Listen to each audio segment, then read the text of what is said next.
Hi havia una vegada una nena especial, anomenada la Caputxeta Vermella. Era dolça i curiosa i sempre portava la seva capa vermella. Un matí, la seva mare la va cridar amb afecte. Havia de portar menjar a la seva àvia, que estava malalta. Però abans de sortir, la seva mare li va donar un savi consell. No surtis del camí ni parlis amb desconeguts. És molt perillós. La Caputxeta va prometre obeir la seva mare i va entrar al bosc. El bosc era preciós i ple de flors. La Caputxeta caminava, gaudint de la bellesa del bosc. Però algú perillós l'observava en silenci. Era el llop, que fingia ser simpàtic i amable. La innocent Caputxeta li va explicar on anava.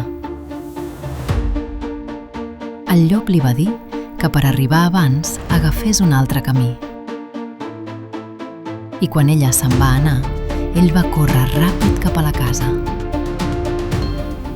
La Caputxeta continuava distreta, gaudint de les flors. El llop va arribar primer a la caseta perquè va agafar el camí més curt. Va trucar a la porta i, enganyant l'àvia, va entrar. Va tancar l'àvia en un armari i es va disfressar amb la seva roba. Poc després, la Caputxeta va arribar contenta i feliç. De seguida va veure que alguna cosa no li semblava normal.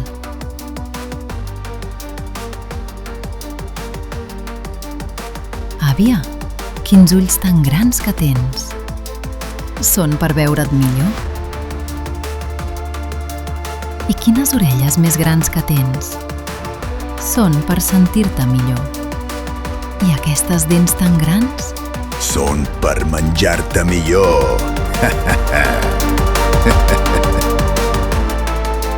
Aleshores el llop es va llançar sobre la Caputxeta. La Caputxeta va cridar molt espantada.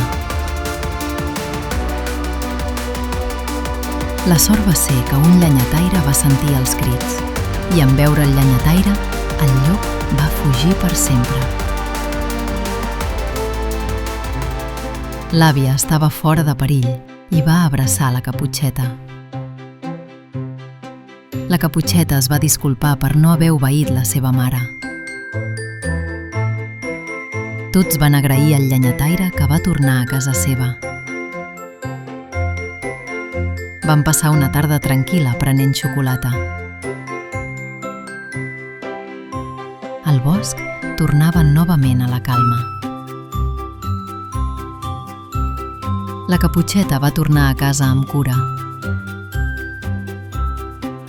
Li ho va explicar tot a la seva mare i li va demanar perdó.